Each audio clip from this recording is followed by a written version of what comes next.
Less stress, more time, more money. Welcome to the Cash Flow Contractor. Interview. All right, Martin. Second time's a charm. Yeah. Take we two. had a technical glitch. Yeah, this is Human error technical glitch. You're hearing this for the first time, but we've been going for 10 minutes straight, Right. and with the mics off. that's all right. Sometimes That you get things. just portends more about the owl I saw this morning. Oh, come on! I don't even know if we're gonna go back to that terrible that was intro your we great had. transition. We had a transition, but I think we can even come up with a new one now. Is that second time's a charm? You're not always gonna get it right the first time. There you go. Um, We're ripping out 400 yards of concrete and putting it back in yep, exactly. because it wasn't to spec, right? So I'm going to introduce our guest sooner this time. We have Foster Wilcox with us. Foster, thanks for joining. Thanks for having me. Good morning. Yeah, it feels like we are living deja vu right now. But yeah, well, how about you introduce yourself? You're here in Oklahoma City, but yeah, tell us about where you're from and yeah, where you went to school, all that stuff. Yeah, I'd love to, Khalil. Thanks for having me. Foster Wilcox. I'm from Northwest Oklahoma City, born and raised. Would have been in the Putnam City North District. Okay. However, was homeschooled, and after that went up to Oklahoma State and We're sorry. ventured quite far north from Norman and Yeah. ventured through the construction management program up there and worked in the project management world for a number of contractors in Edmond. Okay. For a few years. What kind of contractors? General contractors. Just general contractors. Mhm. Okay. What were they like? Commercial, residential? Both commercial. Both commercial. Mhm. Cool. And after working as a project manager for a number of years, enjoying that, I was welcomed into the family business of financial advising. And so I still do the same thing that I did when I was a project manager. I build relationships and help people and accomplish goals. It's just a different kind of work. Yeah. Same people, same thing with relationships, and really enjoyable work. Yeah. And you guys specialize in working with contractors, right? I do. Because of my background in project management, one of the things I leverage is the ability to communicate with business owners, the good folks that work for them, the good folks that make things happen, their employees. Yeah. But also being able to help the business owners with some planning and things like that. Excellent. And this is actually an interesting question. When you worked for these GCs, how would you rate their employee benefits to what you know now, since that's what you work on? That is a fun question. You don't have. You don't name them. Yeah, you don't have to name them. They were, I will say, very normal for the industry. And what's normal for the industry? I'd say that normal for the industry is a 401k plan with a company match and maybe some optional additional benefits if you select to take those. Gotcha. That's kind of the boilerplate plan that I experienced when I was at those companies. What were the a 401k with a company match? Get that. See what the company's paying. What are the optional benefits? And did the company fund them, or was it up to the employee and said, "Hey, here's an idea. Go do something if you want to"? Yeah. Yeah, so usually up to the employee to select the supplementals and to pay for those on their own as the employee. You would have to take a payroll deduction to fund that. Let's say, for example, a short-term disability or a long-term disability policy on yourself. That's one of the 3 keys to my A-plus retirement plan is a disability policy, because if you stop, we don't want your paycheck to stop. Right. It's important to your retirement plan. It's important to your family. We have to pay the bills, and so that disability policy comes in clutch right there. And so the supplemental benefits that are available are usually extensions on life insurance. A lot of companies will have a flat benefit, maybe $25,000 or a $50,000 policy. If you're working for this construction company, you have access to the 401k, of course, after a qualifying period of working, and then you have this other benefit of a life insurance policy. Well, the supplemental things you could possibly do if you paid for them would be maybe more life insurance or that disability policy. And one thing I sit with business owners, and I'll run some proposals and say, this is what disability would cost just for you. And then I show them a group plan, and I say, when we pool risk, which is something that insurance companies do, because they have large numbers of people, sample sizes, and they can pool risk. So we can cover the business owner and all of his employees, sometimes for less than it would cost just to insure his income in a personal policy. That's so wild, man. Well, we're getting into some details here, and I'm sure that a lot of people are like, man, wait, hold on, what's going on? So let's, you have this background in project management for 2 different GCs. You got your degree from OSU in construction management, which we've had several guests on that are in that program and have great things to say about it. Very successful. So what was that transition like? What led you to that transition out of project management and into this advising role? What was the big pull? I realized that I had an opportunity to join the family business. My uncle is in the business. My dad was in the business growing up, so I saw my dad helping clients who were friends, and then clients, and then friends and clients. And so I saw that opportunity to have some flexibility, but also be able to really help people. Yeah. And to be able to do the things that you want to do and set your schedule and set the amount of work you want to accomplish, and then go after that. And so I saw that. I was also welcomed into the business by my uncle. And so that was a comforting and fun thing to come in and say, there's great news. I know a lot of great contractors here in Oklahoma City and really in the state who could benefit from just sitting down for 30 minutes and talking about, have you thought of this? Have we thought of that? 2 things in life are certain. That's death and taxes. And we help with both of those. That's great. That's great. Well, so, you're working primarily with contractors because you were already in that industry, that vertical with your project management background. What are you typically seeing? We've already talked about the average contractor company, and maybe that's GC. When you're working with some of these contractors, what typically do you see when you walk in to have a discussion with them about their benefits? What do they have in place, if anything? What do they not know? What are some stories you hear? Things like that. What does it look like when you first walk in with somebody? A lot of times when I walk in, there is a successful business going on. Mm-hmm. And there are very hardworking business owners working in that business. Yeah. And one of the goals that I have is to help them by, when I come, we may talk about working on the business instead of in the business, because we know you're working hard running a successful business to cash flow and to pay your good people and to do the good work that you do. And so when I come in, I usually see the attention not being directed as much as they want it to be directed. They want to do these good things for their people. It's very important to them, and yet they don't have maybe the time, or no one's came in to help them with that. Yeah, for sure. I think a lot of times as a business owner, you're trying to wear every hat, especially when you're getting started, or it's largely successful because of your hard work, and you think you've got to take care of everything. And I'm sure that includes the benefit side of thing. And I think as a business owner myself, I was very surprised at how little work it is to work with someone like you as an advisor. It's really taken care of largely. I just kind of show up to a meeting.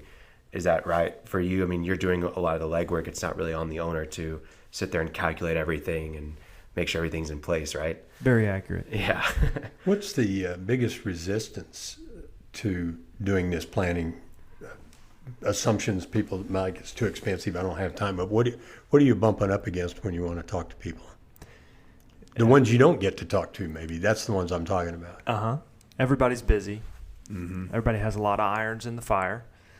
I do have the ability to relate to that. Coming from the project management world, we understand that on Tuesdays at 10 o'clock, ODOT has a bid letting, and a lot of successful contractors are bidding on those jobs. So we don't set meetings for Thursday at 10 o'clock with people. We understand what's going on there.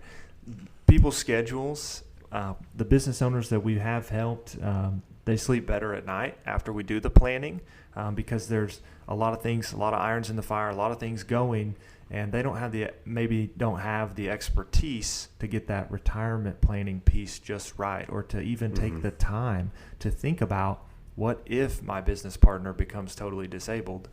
And we do need to review the buy-sell agreements every year, and we should think about doing these extra things just to lock in our good people. We kind of said employee incentives, and a lot of business owners care deeply about their people. Yeah. And we come in and also care deeply about those people and love to work with them and help them. You had mentioned that one of the big barriers is just getting started. Why do you think that is? And maybe explain that a little bit more. I think there's a notion out there that retirement planning starts with $1 million, and it doesn't. Yeah. It starts with a conversation and saying, what do you want? Would it be good to have some later money? A lot of business owners don't plan to retire in the true sense or the old sense of the word, where it was completely stop working. A lot of folks think that they'll continue to work late into their 70s or even 80s, and some say they'll never work. And I say, great, we have a retirement plan for you. It's called later money. So you need money now, but you need money later. So let us help you with the later money. Let's get tax deferral. Let's get your risk tolerance correct. Let's meet annually and review that. Let's be thinking outside the box.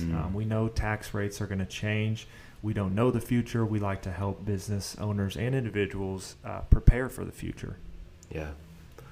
Yeah, I think that's so true. I think with anything that seems so abstract, especially that's out of the wheelhouse of the business owner, getting started is the hardest part. And you even had an article that released today just talking about the tyranny of the urgent. And well, we have another article called the Advisor and Mentor, or a podcast called Advisor and Mentor Checklist. And while you're sitting here talking, people sometimes think they can do it themselves. yeah. And one, they're not skilled in that area. Two, they don't have the time. As a consequence, it just gets pushed off. So having a good advisor, somebody who can come in, and then one thing you mentioned that's really attractive is annual reviews. So it's not static. You do it and you review it, and somebody causes you to do that. Yeah. Go ahead. Yeah.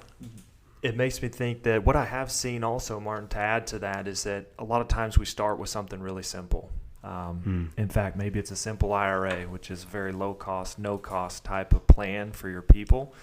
And then maybe we add that disability stuff a year later. And then maybe we're looking at making other incentives available the next year. Right. And so it's not we got to dive in and do a whole bunch of work. A lot of times we initiate a relationship just with something simple and something small, and then we build on that because I try to provide a high level of service and just be honest with people, and just do what I do that can be beneficial to them, and just help build confidence in the plan. Yeah. So you're saying Rome wasn't built in a day. Right. Just a single step, right? So for contractors that are out there that don't have any benefits set up for themselves or their employees, what are they missing out on, like right now? Like, let's just talk from the employee standpoint for a little bit. What are their employees missing out on? What can they be doing for their employees that they're not aware of?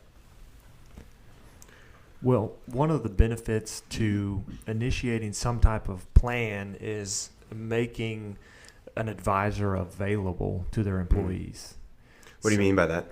So they're going to say a small contractor says, yeah, I want to do that for my people. I care about my people, and I want them to have the ability to put into a tax deferred account through the plan. So they're going to initiate working with us. We're going to do a small plan for them. They are not only providing that plan, which is introducing some people to a retirement account who otherwise would have maybe never known about it. Yeah, maybe never. We don't know.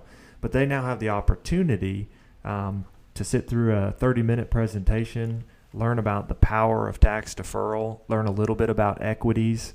Don't talk a whole lot about bonds, but we can do that later if you want, maybe off air or something. But we're leveraging an advisor for those individuals where they may not ever have experienced that had you not done that. The other thing is that it is going to allow the business owner to potentially match some of their contributions, and they're going to receive a deduction for that match.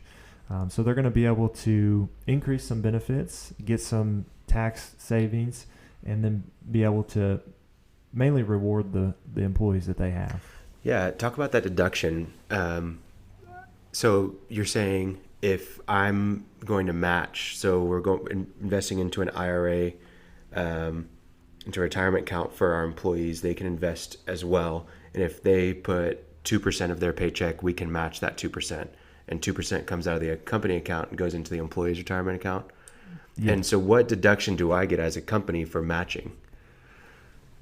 So it's going to be the same as the compensation paid up to that 2%. So you're going to get that additional deduction. That we won't have to pay in taxes. Right. Gotcha. And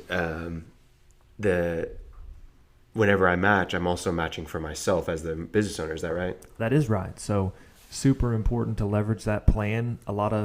You asked earlier, what are some of the barriers or objections you get to getting started? That reminded me of one, is that nobody's going to participate. Well, Mr. or Mrs. Business Owner, wouldn't you participate? Right. Wouldn't it be good for you to get that match? And, if you matched 3% and kicked in 3%, you've now got 6% going for yourself. And you only had to put in the 3, and you get the deduction on the other 3 from the company. Yeah.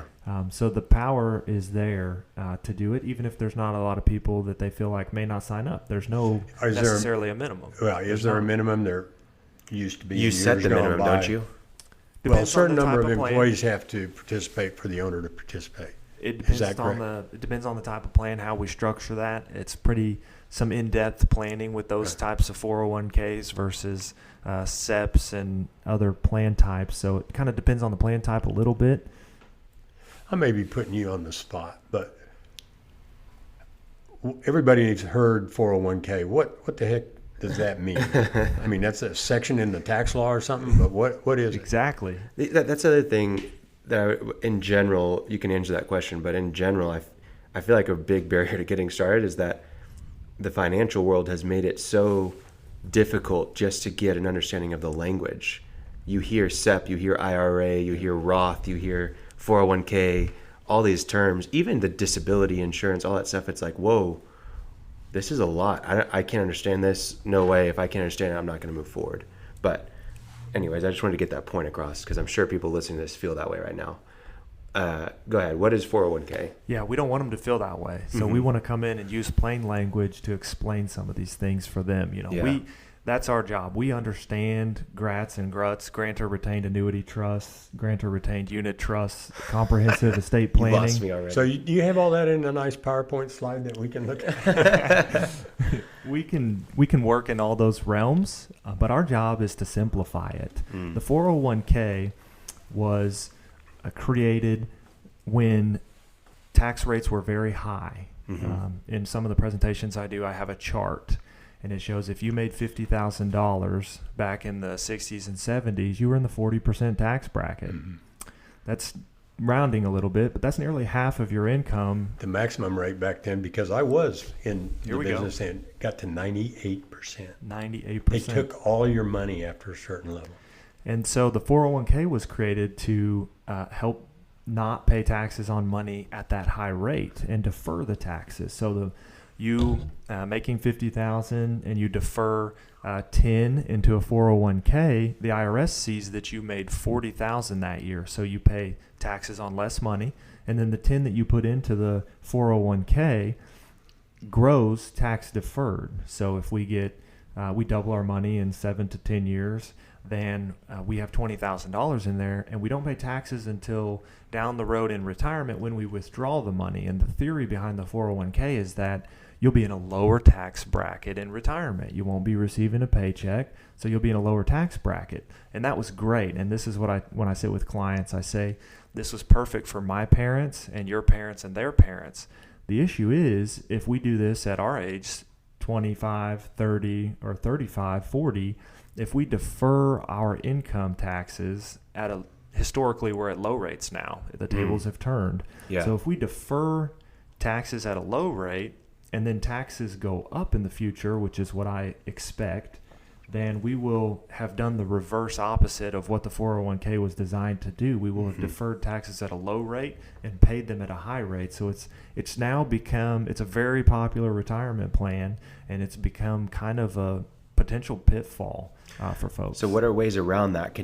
Maybe you explain Roth and what the difference is between a traditional versus a Roth. I maybe have the language wrong there, but I think you understand what I'm going. So I get a little bit excited about all this stuff. So just bring me back down if I get too excited. But the traditional IRA is the personal version of a 401k. So the tax deferral works the same way. $50,000. We put $10,000 into a traditional IRA, and that $10,000 is going to grow tax deferred.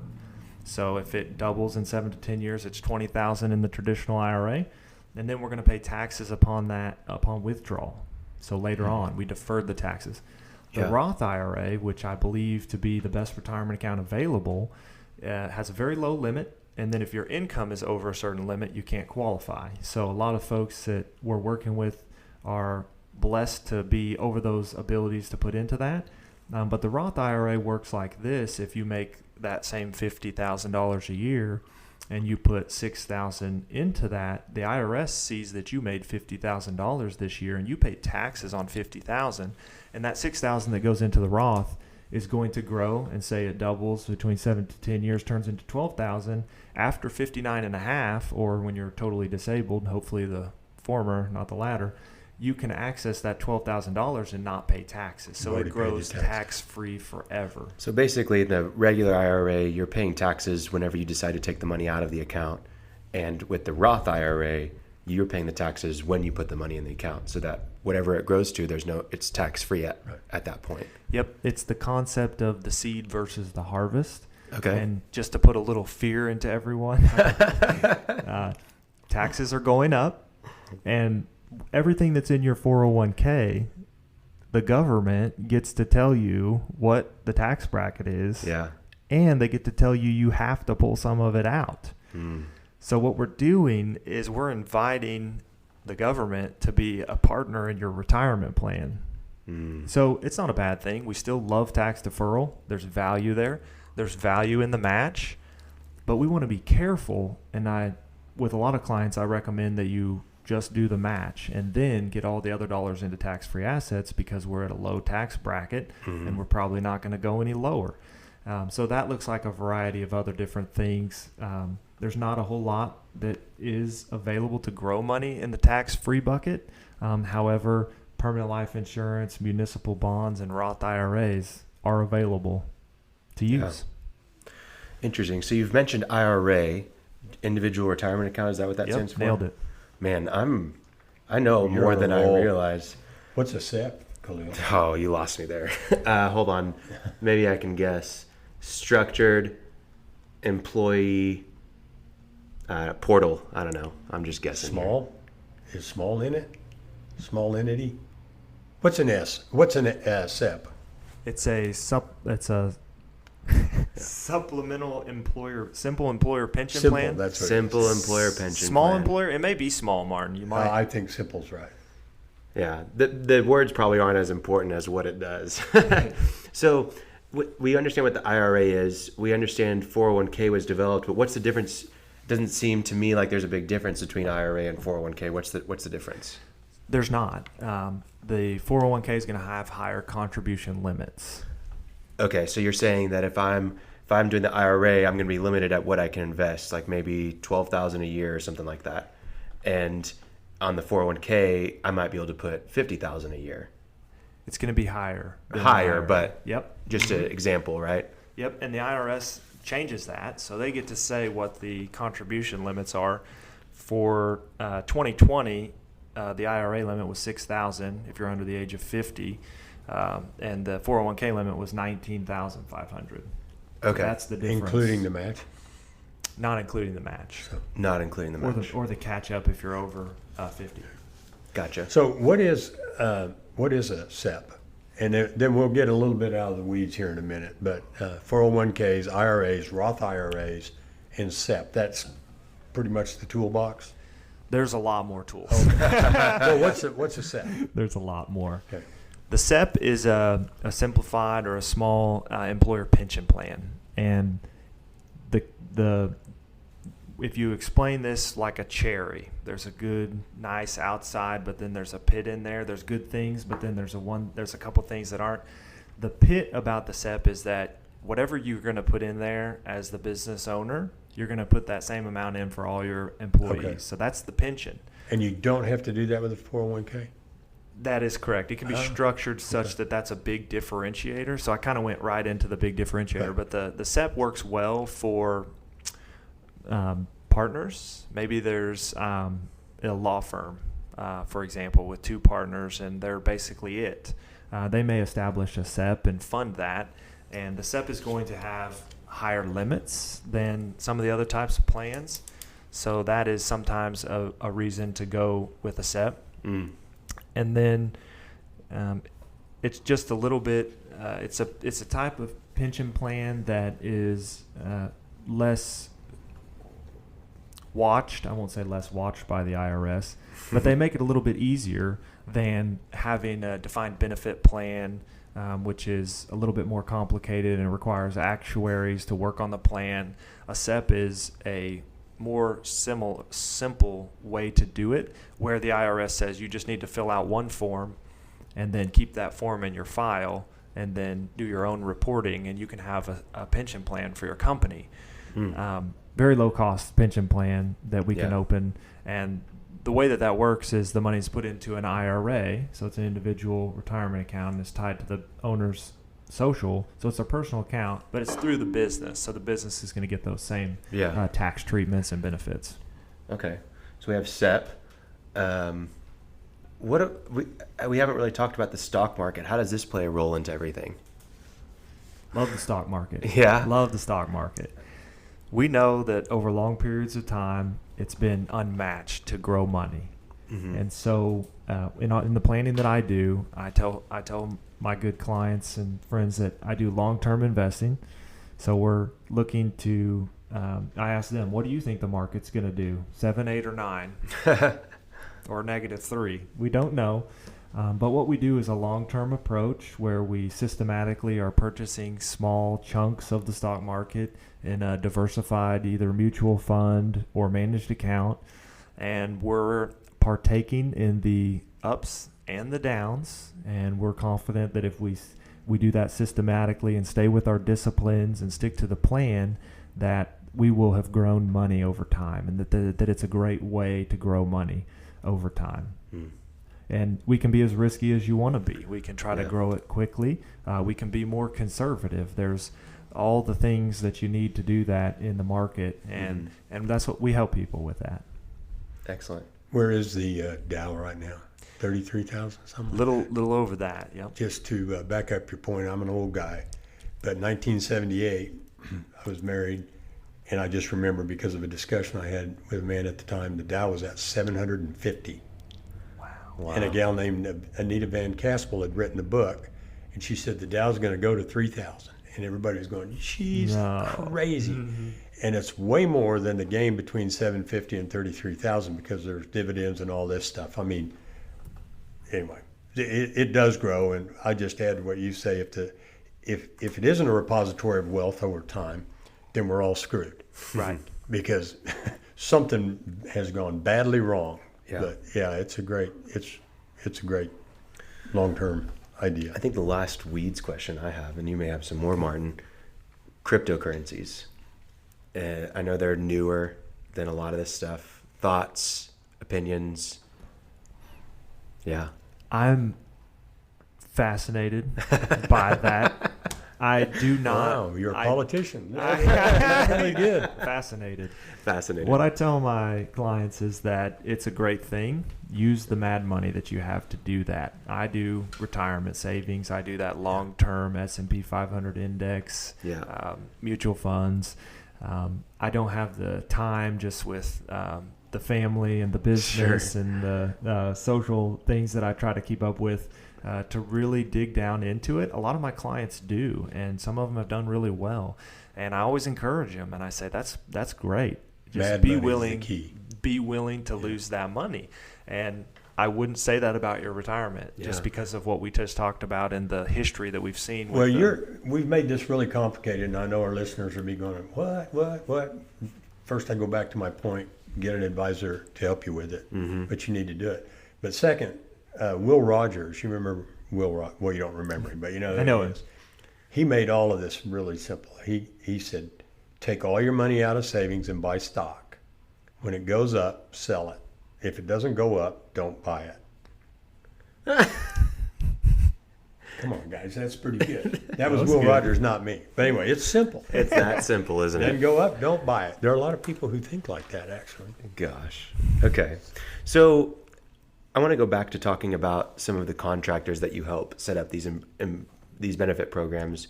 What are the changes that you see in the contractor, in the employees, in the work environment, in the work culture even?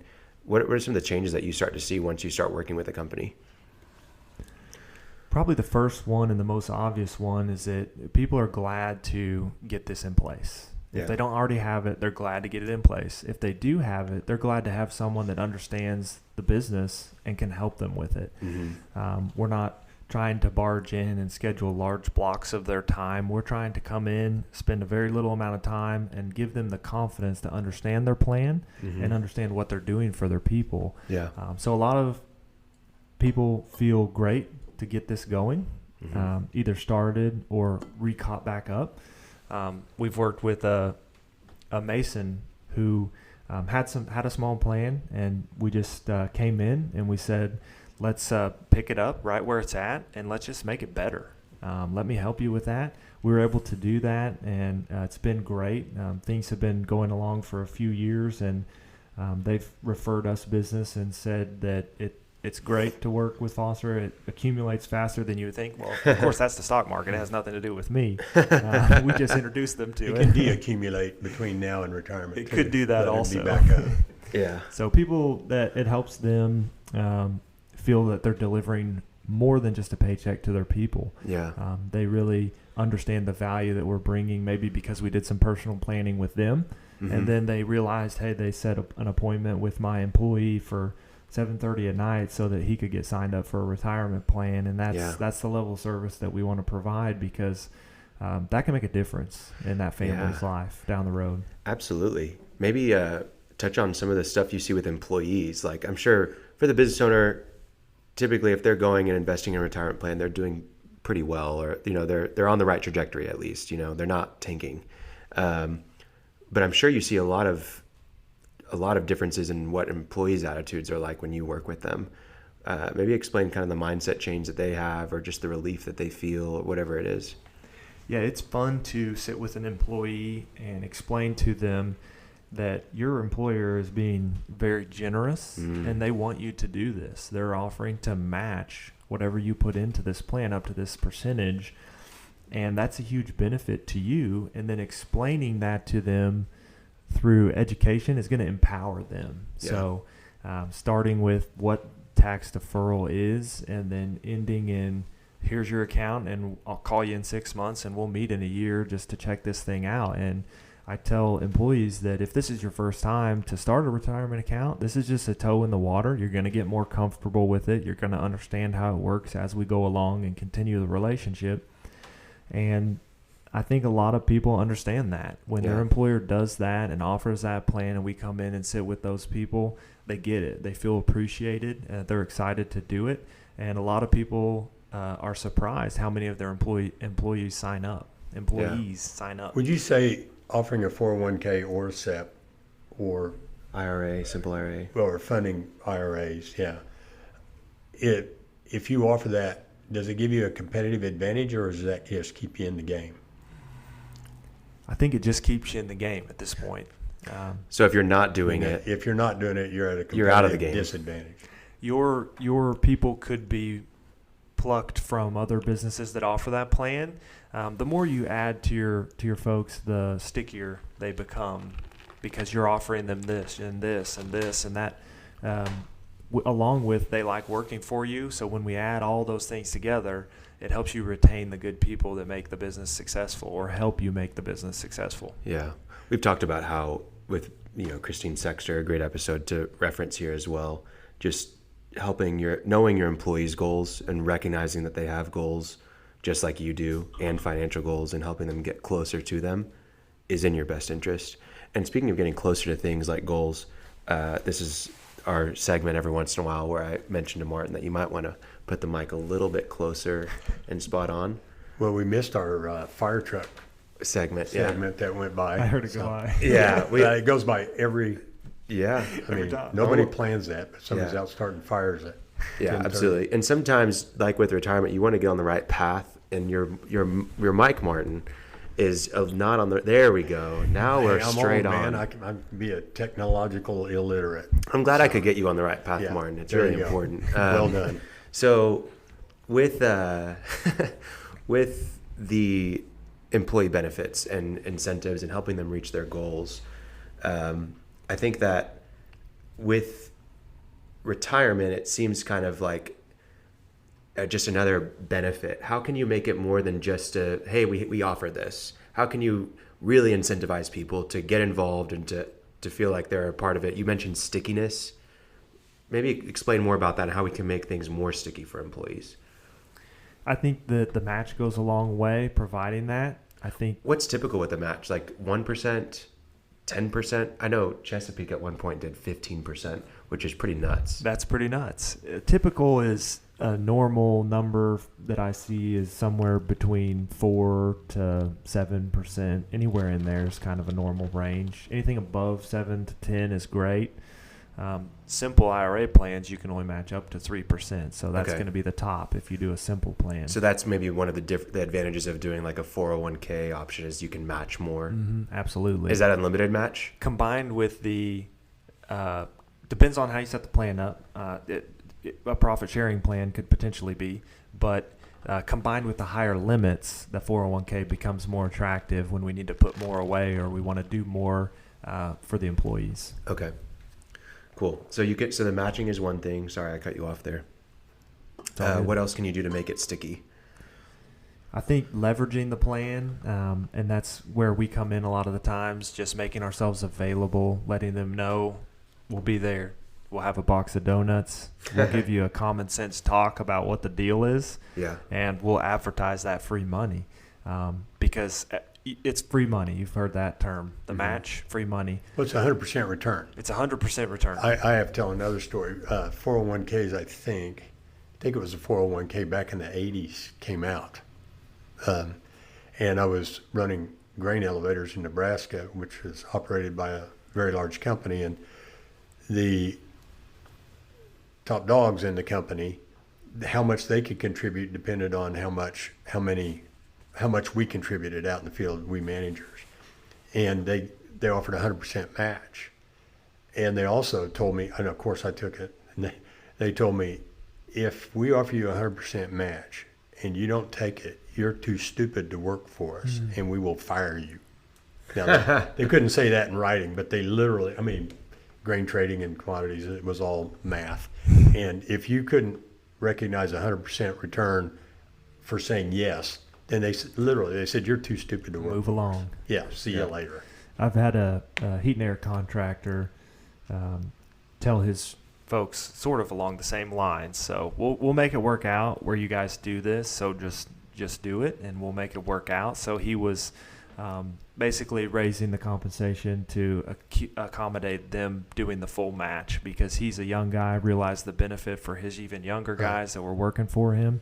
And just a super generous move. And believe it or not, we had 100% participation. What is some of the resistance?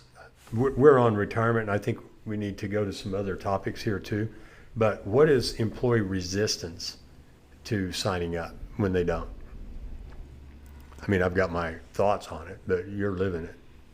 When somebody says no. Yeah, typically, if I get a no, there's some unknowns going on in their life at that exact moment, and they don't want to forego any other paycheck, and that's understandable. I respect that. That's going to be the most common resistance. Yeah. Because I'm willing to educate until they understand. So it's not a lack of understanding or a lack of opportunity. It's usually just a decision that they're not ready to take that step right then, and that's okay. Yeah. Well, it's not okay. I mean, it's their right, but it's terrible. And so you're saying, and I just want to get it to layman's terms pretty quickly, but like if I'm an employee and I'm making, $50,000 a year and we're doing a 5% match at our company, I have to take 5% of my paycheck to get all of that match and put it into an IRA with the company. And then the company will also put 5% in. So 5% of my paycheck is $2,500 a year. So I'm losing $2,500 a year from my paycheck, but it's going to my retirement. It's forcing me to save. And then the company is also putting in $2,500. Is that right? That's right. It's Okay. also reducing your taxable income. Gotcha. So now rather than paying taxes on $50,000, I'm paying tax on $47,500. Yep. Gotcha. And we're getting the growth of the stock market. So things are really starting to happen for that individual. Right. And so sometimes employees don't take that It's the opportunity. tyranny of the urgent again. Yeah. I mean, that was a loaded question, I know, because I've offered to people. Yeah. And they just don't, no, I need the money. I Very need the money now. short-sighted. Yeah. And even if you explain it to them, I mean, it's like life insurance. You need life insurance. Yeah, someday, but not really, because if I die, I don't care. I don't get to spend it. Yeah. So, okay, that's interesting. So we want to talk about some other stuff like life insurance, for example. You had just mentioned what's important to know about life insurance for employees, for the business owner, all that stuff. Yep. Two really important things are it's a great tool. We can use it a lot of different ways. We can use it to get tax-free access to money before 59 and a half. Something I really like to help people with is when we have a successful business owner in a construction business, we're potentially looking at retiring early. Mm-hmm. Well, everything we've amassed in qualified accounts, we can't access until 59 and a half without a penalty. Yeah. And so we can build some other accounts that we could access before age 59 and a half with no penalty. That's structured through life insurance. In the business, we have maybe partners. We can structure buy-sell agreements. We can structure key man policies where if you have a key individual who is very important to the business's success and you want to see him stay through your retirement, which is 10 years away, we can use life insurance to help accommodate that and make sure that happens as a tool. We would call that something like a golden handcuff. Okay. And the way that we can structure that is it would be a personally owned permanent life insurance policy for a key person at a company. Let's say an estimator. We got a really great estimator. He's getting us good work. He's getting great margins, and we want him to stick around. Yeah. We can set up a personally owned life insurance policy for him. Okay. And let the company bonus him compensation to pay the premiums on that. So the company's going to get the deduction, just like a payroll deduction. And the individual is going to own an asset that's going to grow, and he can access it tax-free at any time. And if something were to happen to him, the family's going to receive tax-free money in the form of a death benefit.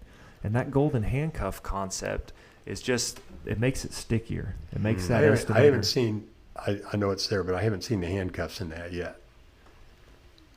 How is it an incentive to stay? Yeah. What if he's like, after 2 years, I'm leaving? Hey, What is he I'm missing leaving, out but on? I'm taking this policy with me. I'll pay it myself. And that can happen. It's just in addition to the other benefits that the employer is offering, when they see what they're getting, when they see the value, we'll use the 10-year time frame. When they see what the accumulation of that policy is in 10 years, and that they don't have to use their dollars out of their paycheck to get there, Mm-hmm. that's the cuff. But They if don't- they, they but can't if they walk leave, they away. take it with them. If they leave, they take it with them. It can be structured different ways. Yeah, I've kind of heard some the other Let's way. actually just, if you don't mind, let's go through the simple math on it. Like give an example of what it looks like in year 1 to year 10, just because I think I'm even struggling to understand what the actual benefit would be. So you're saying that we have this great estimator and we want to keep him for 10 years. What is the life insurance policy going to do for that estimator? Okay, so we'll set him up potentially with a permanent policy that is $200,000 death benefit. Okay. And we're going to put premiums into that for 10 years at $5,000 a year. Okay. So what does that mean in practicality? So every year he's getting $5,000 Bonused to Bonused. him in the form of salary. Oh, so he's getting an extra $5K Mm-hmm. as every year that he stays on. Yep. And that employee, he's going to pay taxes on that. Okay. And then that's going to be used to pay the premium on the policy that he owns. It's his policy. okay. So if something happens to him in year 2, the Okay. family and his kids are going to receive a tax-free death benefit of $200,000 Okay. after putting $5,000 per year in. Right. Then over the 10 years, so we get down to the 10 years. We've put 50,000 extra by that point from each year. And we are going to have a tax-free pot of money in the neighborhood of 55 to 70, depends on your health, depends on your age. But that's going to be available to him in an account with his name on it. Oh, and he can just have it. It's his. It's tax-free. It's fully paid up. Gotcha. So if you stay the 10 years, you're basically getting, Your a salary. good lump sum. Yeah. Mm-hmm. Gotcha. Okay. Excellent. So that's what the And golden the, handcuff is. If you don't stay the 10 years, you're not going to get that. Well, yeah, he could take that and fund it himself after that. Yeah. There are some places that somehow they do it differently, that as long as you're here, we're doing this. The company owns the policy maybe, and the assigned beneficiary is the husband or wife, the spouse. And anyway, the company, we're way in the weeds. Well, but I I've heard of it. like the weeds, but Yeah. it has to do, company owns it, death benefit's taxable. Individual own it, the death benefit not. is tax-free. So that's kind of one of the big differences there. So you can structure it where the company owns the policy, and if that individual leaves, the company retains it. Very interesting fact of it, speaking about getting into the weeds, a very interesting fact about life insurance is that you only have to have an insurable interest at the time of application. Other types of insurance, property casualty, you have to have an insurable interest in that home to get insurance on that home. Well, with life insurance, 2 business partners have an insurable interest because they're in business together. They write policies on each other, and then they sever the business agreement and they go their different ways. They can retain that life insurance on the other individual. It's unique to life insurance. That's so interesting. So because we're in the weeds, I just want to make it really simple. What does that mean, retain it? I get to keep the policy. What does that do for me? So if you and Martin were business partners Sure. and had policies on I each other. never do business with you, by the way. Yeah, there's no chance. Big time scenario here. not opening any checkbooks anymore. Big what if. Yeah. And you had bought, you had structured, let's just say we did a combination of a buy-sell agreement with an executive bonus plan. So you were building retirement accounts inside permanent life insurance vehicles and also covering the buy-sell. So you've already lost me. Well- Sorry. Let's go back real quick. How would I build a retirement account through life insurance? How does that work? Okay. So I explain it like a super Roth. Super Roth, which we explained earlier, which is you pay the tax now for the account, but it grows and you don't pay taxes later. Exactly. Okay. So the way you would accumulate a retirement account in the life insurance policy is think of it like a Roth IRA, Okay. but there is no limit. Okay. There is no income limitations. So this isn't like other insurance, because I'm used to insurance like my home insurance, for example. No, you're building I think that's kind of the missing thing is, you used to call them whole life. I don't know. You're calling Great. it permanent. Yep. Whole I mean, life. maybe, Yep. but your premium, you're buying insurance. So if you die, you get that $200,000. But your premium accumulates as cash, not just one for one right off. Gotcha. So basically my premium on my home insurance. If you don't die, you get your money back. Okay, that's a little. I'm doing air quotes here. But, Air quotes. So basically with my home insurance, I have my monthly premium, which is what comes out of my Gone, account baby. every month. And I'm paying, $200 a month for home insurance. And if nothing happens to my home, I lose that $200. Correct. You're saying with life insurance, that's not technically the case. Some that is not this Depends kind. on the type, right? Whole life, you own it instead of renting your insurance. So Gotcha. loaners versus owners. So our property casualty and the home insurance we have, if a house doesn't burn down, which we hope it doesn't, that money's just gone. We had the protection. It's great. We value that, but Right. it's gone.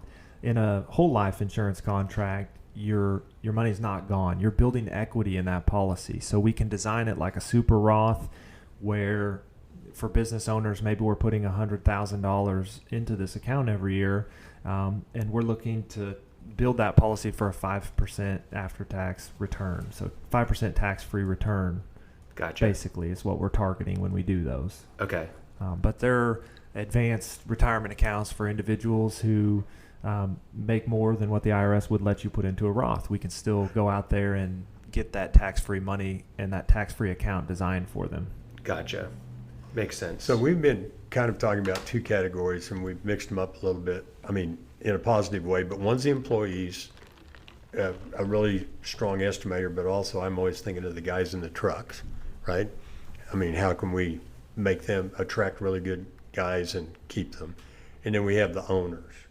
And we've been talking about both, but the employees, what we're really talking about mostly are retirement funds, and perhaps we can do life insurance even for them, but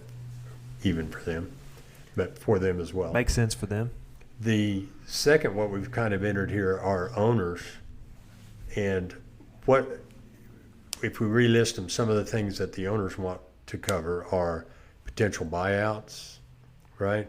Loss of a key man, operation, I mean, their own lives for themselves. Are there more uses from the owner standpoint for some of these tools? Yeah, I think planning, an overall planning attack on it, coordinating with your CPA. A lot of folks work with great CPAs, and we also do that. So coordinating the things that are going on in the business aspect and then in the personal aspect. So succession planning, estate planning, tax planning, all the fun planning. Yeah, I think another metaphor comes to my mind. What we're talking about, I don't think anybody listening to us is ignorant of the fact that they need to do something. I think many people listening to us haven't done anything. And I always equate it to changing your oil and getting gas. Everybody in the world knows you need to change the oil in your truck. But I don't have to do it right now because I'm late for an appointment. You got to have gas. I got to get gas. I'll have to call the people and tell them I'll be late, right? So it's a little bit like changing the oil as opposed to getting gas to do these things. But just one of the main points here is that people listening, you do know it. You have to get started. You're probably not going to do it yourself. You need to get an advisor and then put it in until it becomes a habit. I mean, it's always once you're taking 3% out of your check or 5%, within 2 months, you forget. You forgot you. Yeah. Yeah. I mean, it's just part of the new normal, except it's not, because you have something building and working for you on the side. It's one of my favorite questions for individuals and business owners is what percentage of your income do you think you should save? Yeah. What do they say? I get a lot of different answers. Some don't know. And I say, well, there's a range. 10% is kind of a minimum, in my opinion, if you want to have later money or if you want to have a retirement. Yeah. 20% is probably optimal. And in construction, I just say, what's your profit margin? That would be a good number to kind of target to get up to. Now, we're not going to start with contributing 38% into retirement funds, but we may end up there in 10 years. You know somebody with profit margins of 38%?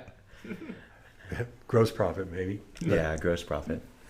Yeah, that's great. Yeah, there's an old, this is better done when people can see a whiteboard, but maybe we can say it. There's an old French proverb about the lily pads on a pond. So if you have a pond and you have one lily pad and it doubles every day, so you have 1, then you have 3, and then you have 6, right? On what day is the pond half full? Okay, it's better when we have a graph here. People always trying to do the real math, and it's not that hard. It's half full the day before it's full. Okay, if you start this a day late, the day you lose is not that first lily pad, it's that last day that filled up half the pond. Yeah. Great analogy. I don't know if that plays, that makes sense. plays on the air, but that I tell people all the time, you're not losing today, you're losing that compound of the growth money. Things don't double every day. If they did, we wouldn't have to worry about anything. Right. But well, if there were good things that doubled every day. But that really is it. If you start late, you lose that day. You don't lose the first day. And that's why driving around, being busy, and not doing these things, not paying attention, is critically important now. It's costly. Yeah, very, very expensive to wait. The other thing, and it's tying into the rest of the podcast, is all of this is predicated on running a profitable company. Absolutely. You can't distribute losses. Well, if you do, you're distributing your bank loans, and that doesn't work over time. So I just know, because of hundreds of conversations, is that people are only marginally profitable. They can hear what you say, and yeah, that's a good idea. But the reason I'm not doing it, and I maybe won't even tell you, is but I don't have the money. Not just don't have the cash. I'm not making any money. So this is all part of it, but it's a critical part. And I think that brings up a good point. So let's say that we've already started, we have these programs in place for life insurance, for matching in a simple IRA or a 401k for our employees, and COVID happens or something where business goes down, we're not as profitable. How do you handle that? What is the best way to handle that? Can you just not do it? Can you just not do it? What is that? I mean, especially if it's in your contracts with your employees and your handbook and all that stuff. What's the best way to handle all this? We can. Best way is to work with an advisor, and they're going to bring the solutions to the table when that happens. Yeah. There are provisions in most plans that the matches can be suspended. So that's the simple answer. Okay. Is that in a rough year, we can take the match in a simple IRA down to 1% or 0 if it's not for more than 2 years in a row. So Okay. there's some flexibility built into those. Also into 401ks, there's some flexibility in that match also for company going through hardship or tough times. And we're going to fit it right for the company. So we don't want to put in a plan that's not going to be sustainable. And for that person that you were talking about, Khalil, that is not making the money to do that plan, maybe they're in the territory where they can still do a Roth IRA, and maybe they're doing that personally, just that every year. There's value there. It's worth it. Yeah, absolutely. Even if you can't do it for the employee, what you're saying is do it as a your business personal owner. planning, Start there, then we can build. Yep. Mm-hmm. Yeah, absolutely. So we haven't talked about disability insurance, which happens in this industry more than other industries. I sit at a computer most days, but people that are on job sites, they get injured. Let's talk about disability insurance and the benefits of that, what that looks like. Yeah, the leading cause of a disability is actually illness. So being at the computer doesn't protect you from illness. You're just as likely as the gentleman out there in the truck. Most policies that pay out are due to illness. So it's over 90% actually. It's a high number. And so a lot of times that's what we're hedging against. It's insurance. It's not building cash value. So we're renting that coverage. We'll try to do a visual picture here for folks. If you were going to go up to the 100th floor of a tall building, and there's 2 elevators, and one elevator has 1 steel cable, and then the elevator on the left has 2 steel cables. Naturally, what elevator are you more comfortable stepping onto?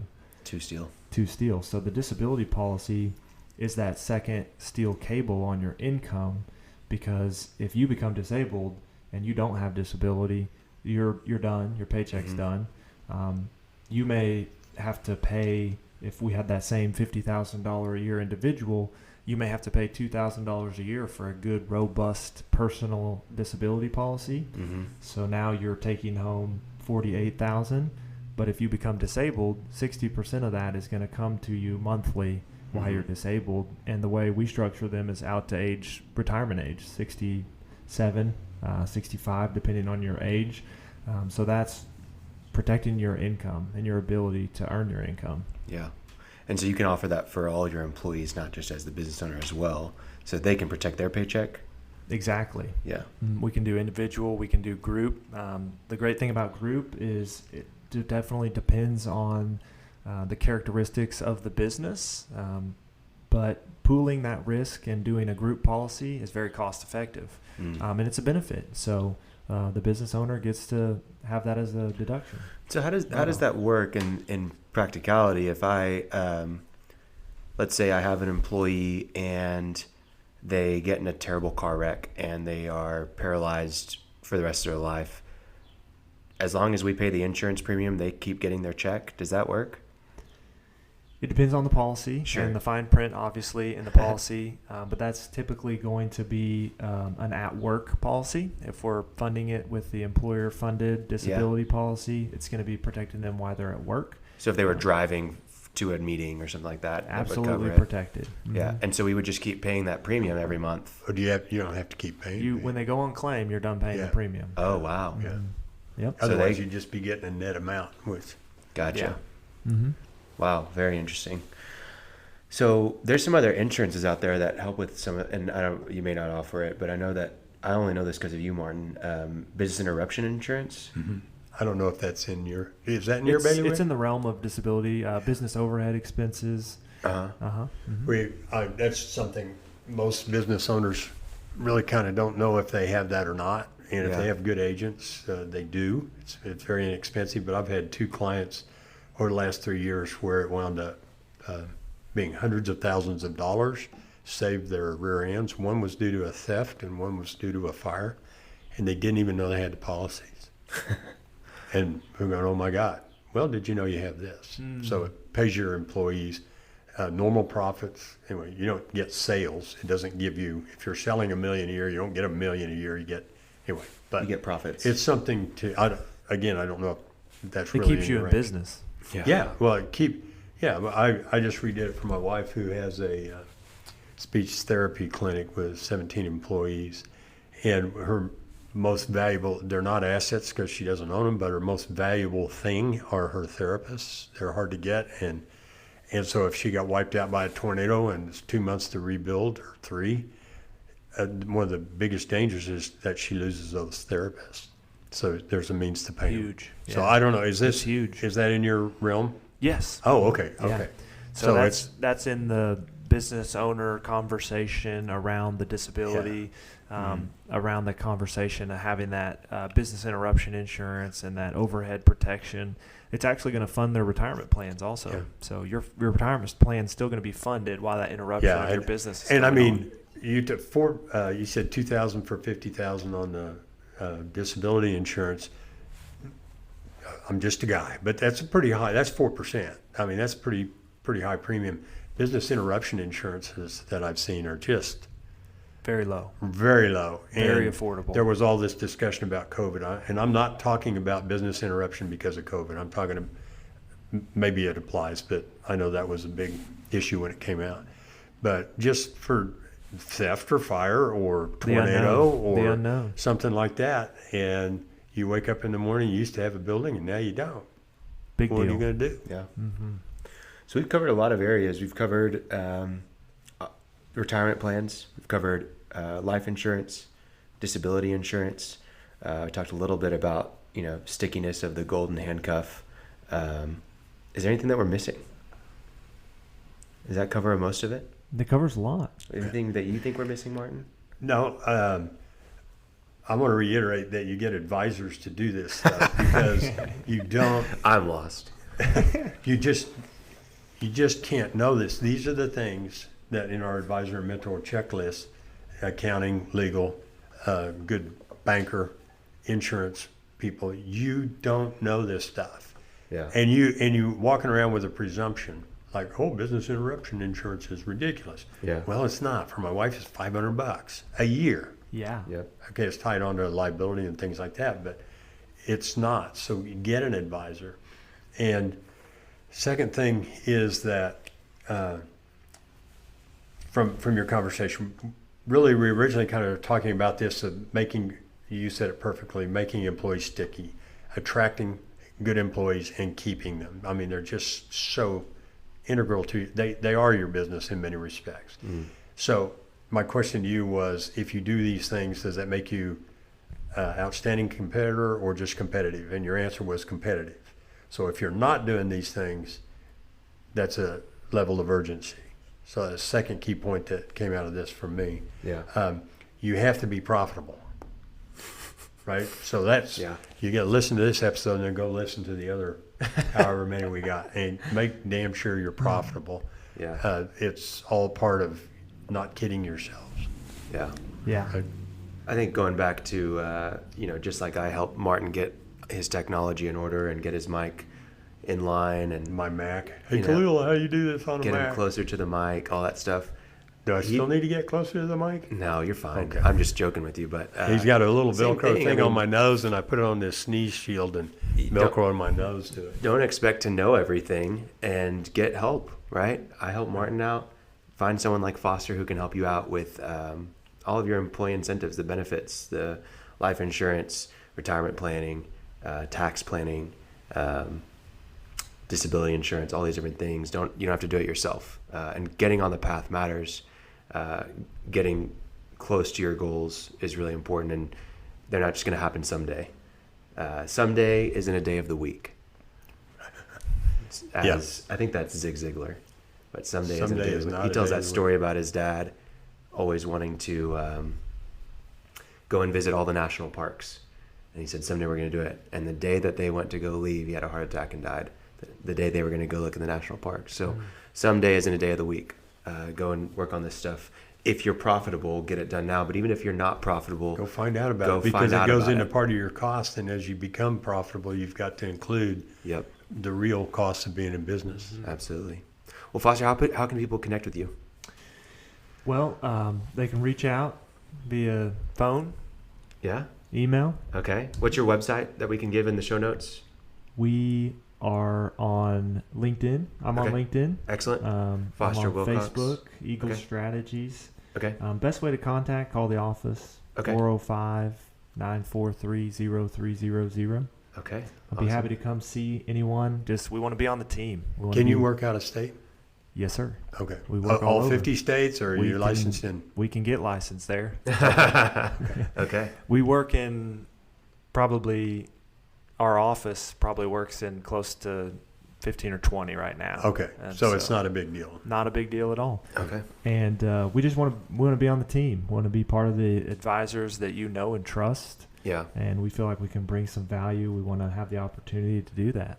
Yeah, and I will say with this, it will be really helpful to work with someone who understands your business and understands your industry, your type of employees, what works for companies similar to you. So I would recommend, if you are a contractor, working with someone like Foster, who is in this vertical, who understands the industry. So just, it makes things a lot easier. And you know that you're going to get knowledgeable answers from experience, not just cookie cutter solutions. So, yeah. Well, we appreciate having you on. Thank Thank you. you, Thanks sir. for being a part of the Enjoyed Cash Flow it. Contractor. And yeah, we'll Love see you what you again guys are soon. doing with it. Sounds good. Okay, thanks, Foster. See ya. Thanks. Thanks for listening to The Cash Flow Contractor. Check out our website in the show notes or visit thecashflowcontractor.com.